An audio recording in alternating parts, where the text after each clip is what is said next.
The glass doors of Lancaster Global swung open every morning at 8 a.m. sharp, and Ava Sinclair was always the first to greet them. The receptionist's desk was her throne, understated but strategic, stationed like a checkpoint before anyone could ascend to the executive suites.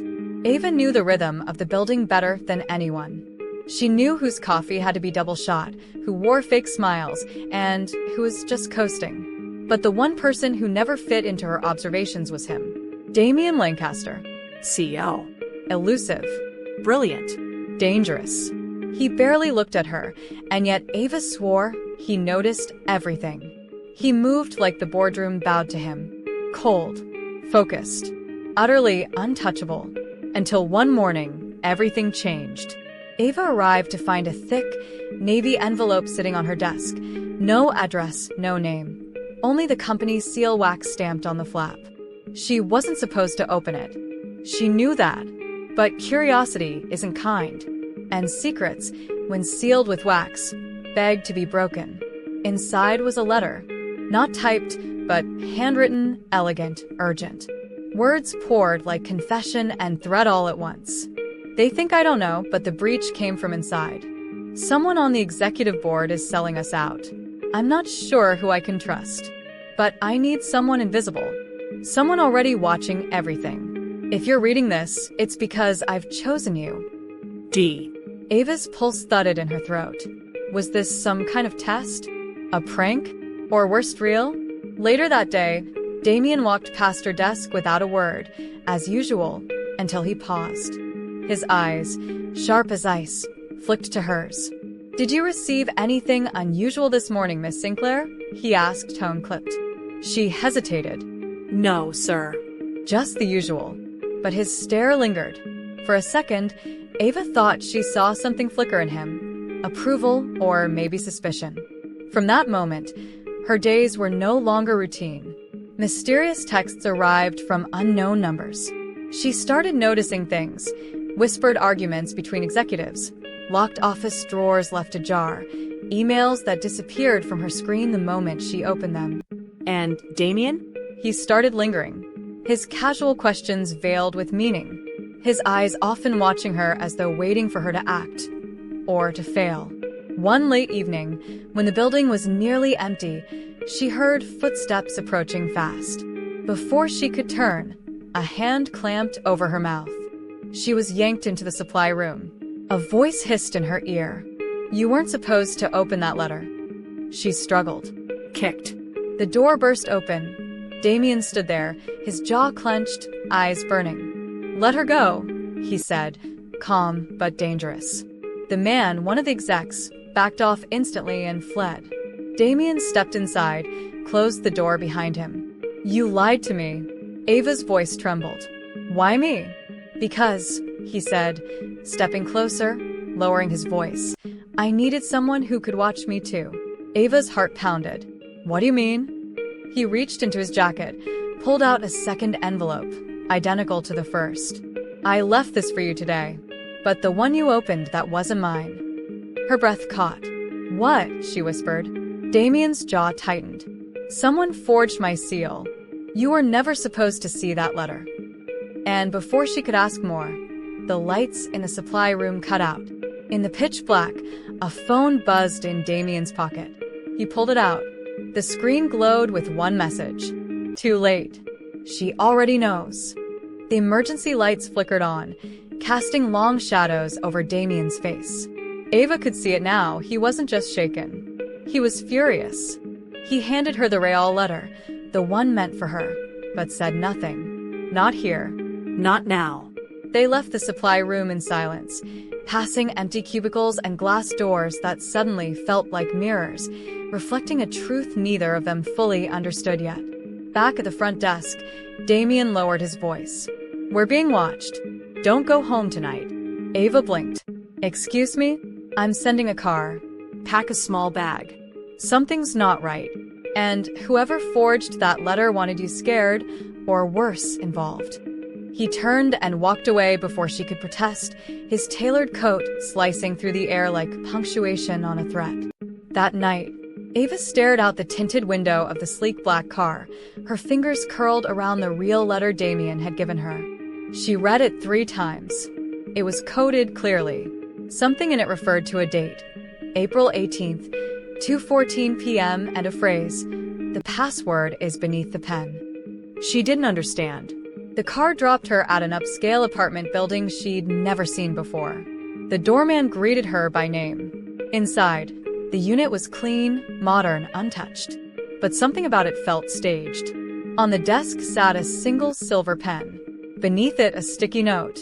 Log into the executive system. Use your employee ID. Password, Elysian. She hesitated. That wasn't possible. Reception had no access to executive systems. But she tried it. It worked. Suddenly, the screen was flooded with emails, confidential memos, recordings, and one folder labeled Project Minerva. Ava clicked. It was Damien on camera, mid-conference call. "The board has no idea. We need to finish it before they catch wind. If this leaks..." Ava's heart raced. What was Project Minerva? And why was Damien hiding it? She was halfway through reading a redacted memo when her laptop glitched, and a message blinked across the screen. "You've been traced."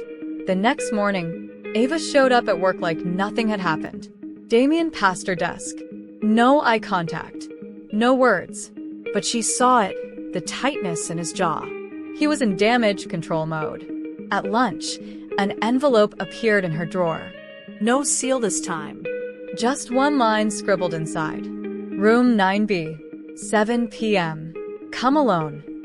That night, room 9B. It wasn't a room. It was a vault, hidden in the basement of Lancaster Global's private tower. How did Damien even have access to this? He was already there, waiting. "I know you logged in," he said, not looking at her. "You told me to," she countered. No. "I gave you a password, not a reason." Ava took a step forward. "What is Project Minerva, Damien?" He stared at her. That calm, unshakable CEO mask began to crack. It was supposed to save the company. Now it might destroy us both. Before she could ask anything else, a small beep echoed in the room. Damien's phone flashed again. He paled. For the first time, Ava saw true fear on his face. "What is it?" she asked. He handed her the phone. "You're not the only one I chose, Ava. And now she knows you exist." The blood drained from her face. "She?" Ava asked, voice barely a whisper. Damien looked at her then, really looked at her, and said, "She's my ex-fiancée. And she wants you out of the picture." Ava's breath caught in her throat. "Your ex-fiancée?" she echoed. "What does she have to do with any of this?" Damien closed the vault door with a soft thud, sealing them inside the soundproof room. "Her name is Celeste Romanoff. She's not just my ex, she was once my partner. In business. In secrets. In Minerva." A chill slid down Ava's spine. "You built Project Minerva with her?" "She helped me design the framework. AI-assisted acquisition systems, covert data analytics, and something else, something we buried deep because it was too dangerous to ever use." He stepped toward her. She didn't want to bury it. She wanted to sell it. Use it. Use what? He looked her dead in the eye. "The predictive model. It doesn't just forecast market crashes. It can manipulate them. It can destroy companies overnight, including mine." Ava's legs wobbled beneath her. "Why didn't you tell the board?" "I couldn't. If they knew what Minerva really was, they'd kill the project, or worse, weaponize it. Celeste knew that. She disappeared before I could shut it down. I thought she'd vanished for good. And now, she's back. And if she's watching you, it means she thinks you're my weakness." A long silence stretched between them. Ava didn't know whether to feel flattered, terrified, or both. 48 hours later, things at Lancaster Global turned cold, literally and figuratively. The servers crashed. Security systems reset themselves. Several C-suite executives resigned without explanation. Someone was pulling strings. And then it happened. Ava found a note tucked inside her locker, written in a sharp, elegant script she didn't recognize. "He lies to you. He always has. Meet me, and I'll show you everything he buried. Come alone. Rooftop. Midnight. C. She stared at the signature. Celeste. Against every shred of logic, Ava went. The rooftop, midnight. The city sprawled in gold and steel below her, and Celeste Romanoff stood at the edge like a queen surveying her broken empire. She was stunning. Crimson coat, dark red lips, hair sleek and wind-whipped. She turned slowly, her smile too controlled. "So, you're the one he replaced me with." Ava kept her voice steady. "I'm not here for him." Celeste's smile sharpened. "Of course not. No woman ever is, until she's drowning in his lies. I don't care about your past with him. I care about the truth. About Minerva." "Do you?" Celeste stepped closer, her eyes glittering. "Then ask him about the fire in Zurich. The one that killed 4 engineers. Ask him what he buried in that wreckage." Ava blinked. "What fire?" Celeste leaned in. "Damien Lancaster doesn't fall in love, sweetheart. He recruits. You're not his partner. You're a pawn." She handed Ava a flash drive. "Plug that into your terminal. Watch what he did. And then decide whose side you're on." Celeste turned to walk away, but paused, glancing over her shoulder. "Oh, and one more thing. You're being followed." Ava spun around. "No one." When she turned back, Celeste was gone. Later that night, Ava sat alone in the apartment Damien had given her, staring at the flash drive in her palm. Her hand trembled as she slid it into the laptop. The screen flickered. Then, loading files.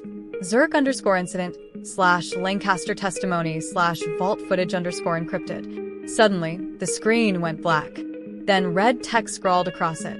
"Access denied. Classified level 7. This attempt has been logged." A knock came at her door. 3 short taps. She froze. The knocks came again. Slower. Heavier. She approached the peephole, heart hammering. It wasn't Damien. It was a man in a black suit. No expression. No ID badge. He held up a photo of her, crossed out in red ink.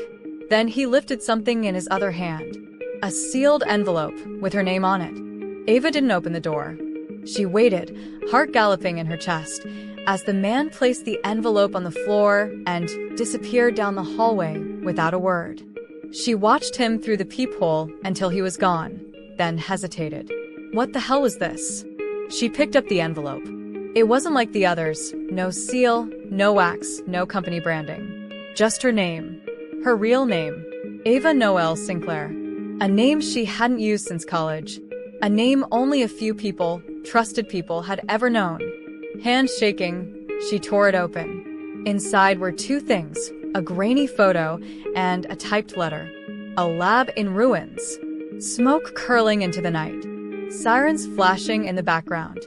In the foreground stood a man, tall, suited, face turned from the camera, but unmistakable. Damien Lancaster. Behind him, the building burned. Scrawled in the corner. Zurich Research Facility, April 18th, 2:14 p.m. The same date and time referenced in Damien's original letter. The letter reads, "You opened the wrong door, Ava. 4 engineers died that night. All signed NDA contracts under duress. Damien was the last one seen entering the facility. He claims it was sabotage. But what the footage doesn't show is what he walked out with. A prototype of Minerva's core system. The original code. The same system you're now sitting behind. Ask him where it is. Ask him why the death certificates were sealed. And ask yourself why someone like me, someone he betrayed, would risk exposure to warn you.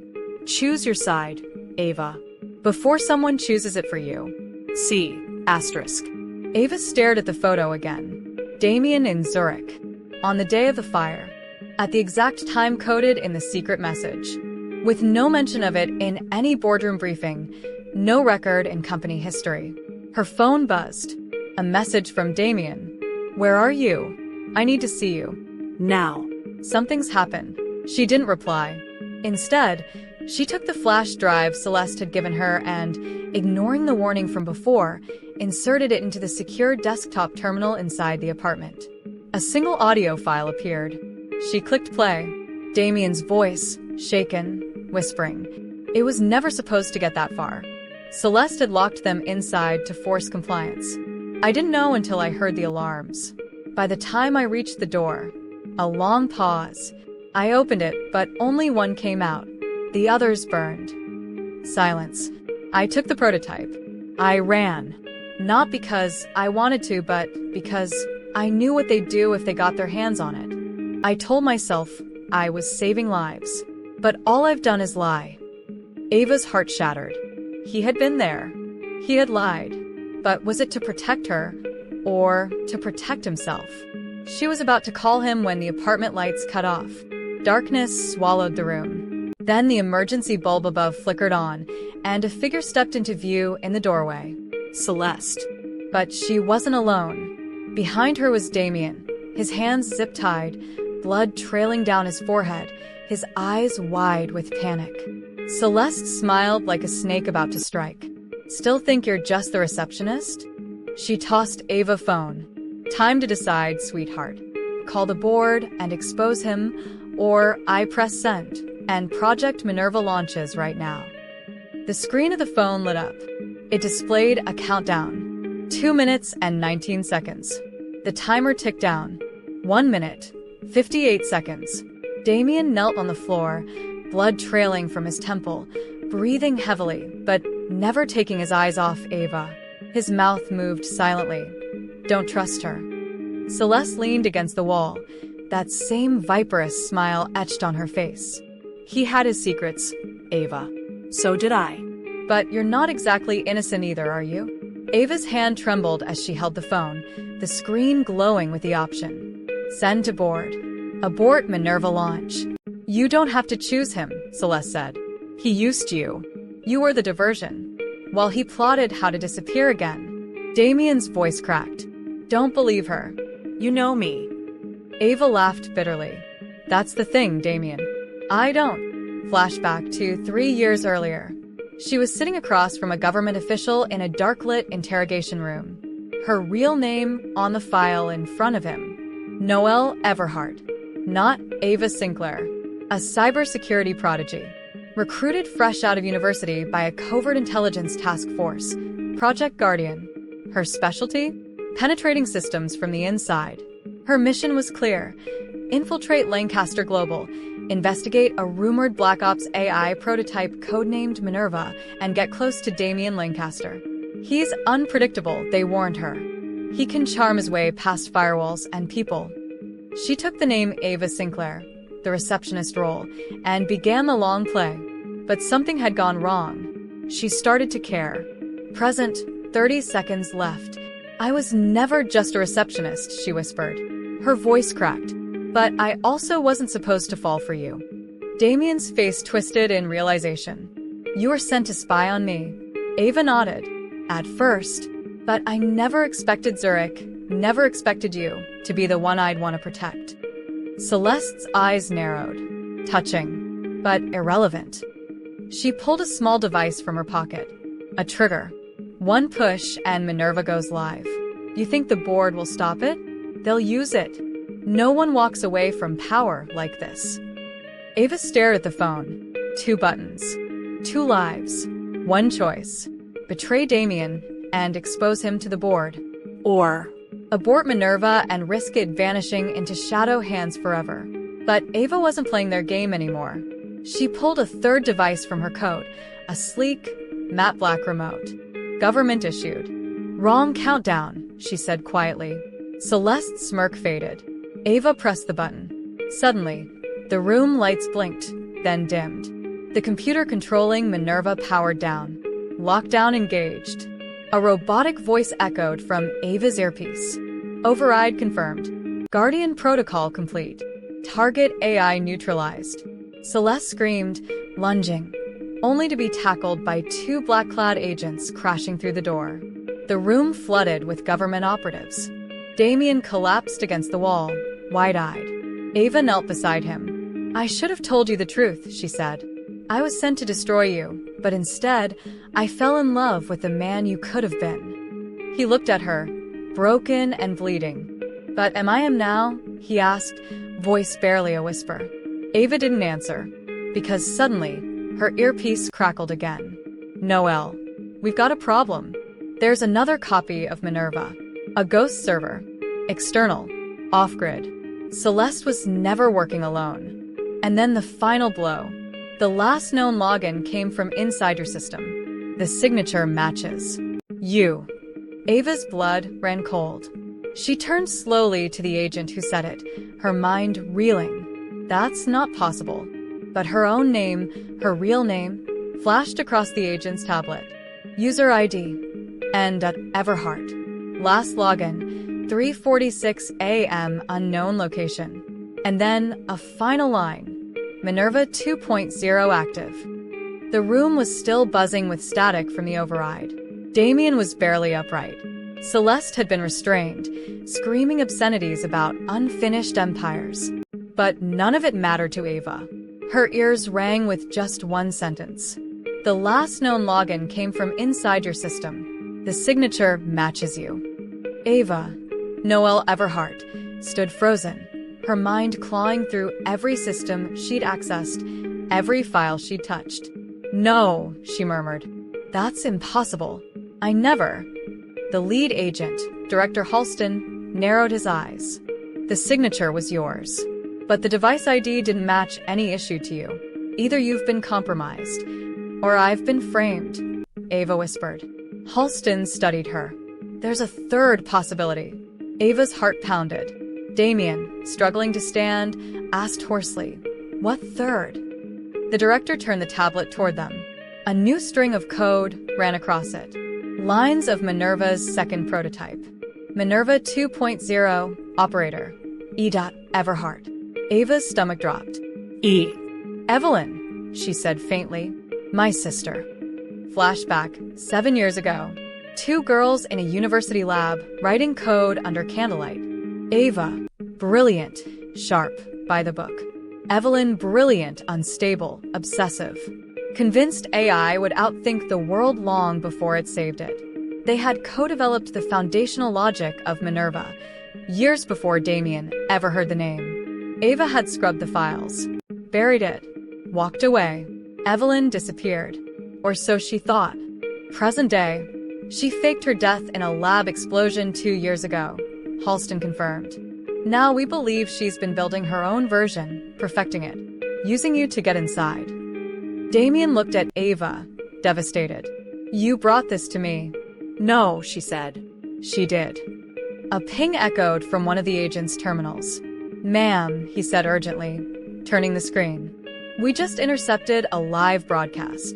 The screen flickered, and then Evelyn appeared. Short, platinum hair, ice gray eyes. A ghost made flesh. Hello, Noelle. I always knew you'd find me. But the question is, will you try to stop me? Minerva 2.0 doesn't belong to Damien, or Celeste, or even the government. It belongs to those of us willing to break the world to rebuild it better. And you, big sister, gave me the keys. Now, let's play. The screen cut to black. Then a map appeared. Multiple cities across the globe lighting up with Minerva activation pulses. Targeted systems, stock markets, air traffic control, satellites. Each tagged. ETA to breach. 4 hours, 11 minutes, and 9 seconds. Halston turned to Ava. You know her code. You're the only one who can stop her. Ava swallowed hard. Then send me in. Damien grabbed her arm. You're not going alone. She looked into his eyes, everything broken and stitched together between them. Love, betrayal, survival. No, she said. But I need to go first. He nodded once. Then I'm right behind you. 4 hours later, unknown location. Ava sat in front of a dimly lit terminal, lines of Evelyn's signature code scrolling in loops. It was brilliant, terrifying, familiar.